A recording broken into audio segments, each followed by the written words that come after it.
Hi and welcome to Motorade Auto Review. Today we're going to introduce you to a car that has been around for the last 37 years. A favorite of millions around the world. The latest Volkswagen GTi.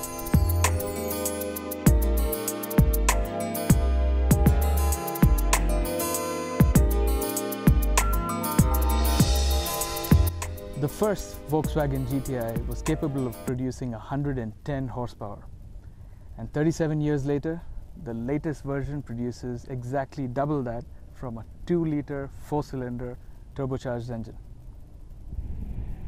Visual changes for the 2014 VW GTi include a pair of very elegant headlamps and a much sleeker set of tail lamps. Now, what sets it apart from the Golf R in terms of visuals is this red band that you see running across the headlamp and across the front grille. You will also find that this red color coding has also been applied to different parts of the car.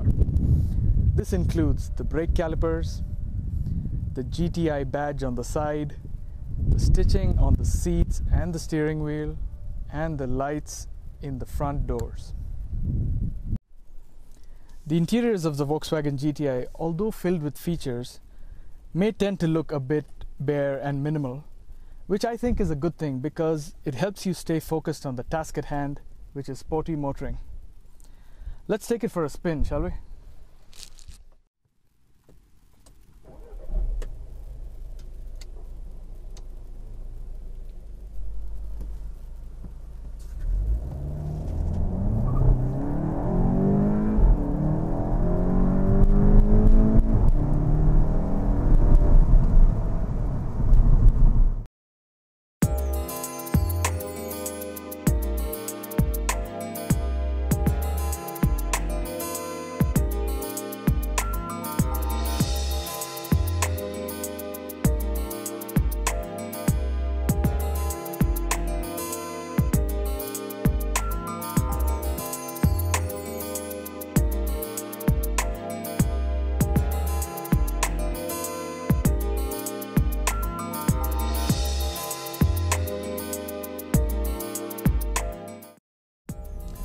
I have come across a lot of people who, after driving the GTi for the first time, asked me whether it is an all-wheel drive car.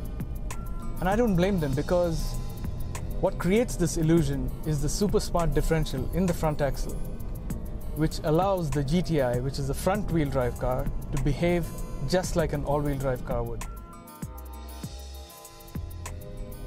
The issue that most front-wheel drive cars usually face is this thing called the torque steer, which is basically a pull to the left or the right depending on which way you're accelerating.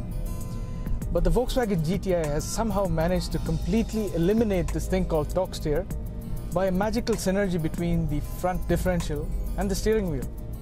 I really have no idea how they've managed to do this. It just grips and grips and grips and grips and grips.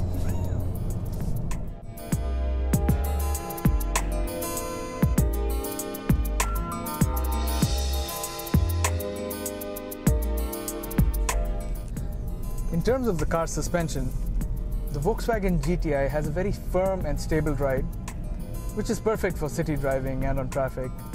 But even on the highways, it's not too firm that would stop you from wanting to use it as a daily drive family car.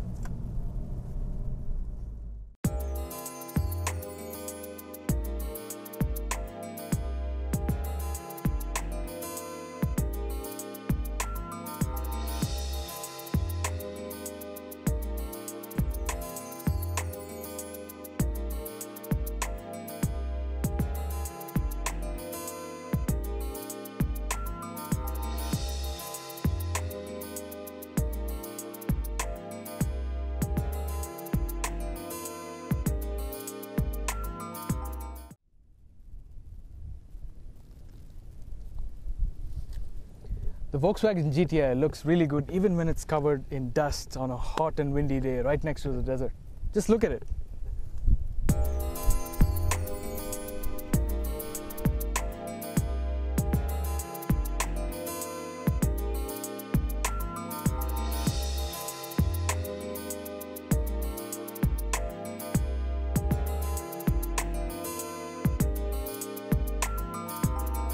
That brings us to the end of our short review of the Volkswagen GTi. If you're on the lookout for a hot hatch, I strongly recommend that you check out the new GTi because it comes loaded with a lot of power and it has great handling. Thanks again for watching, and don't forget to subscribe.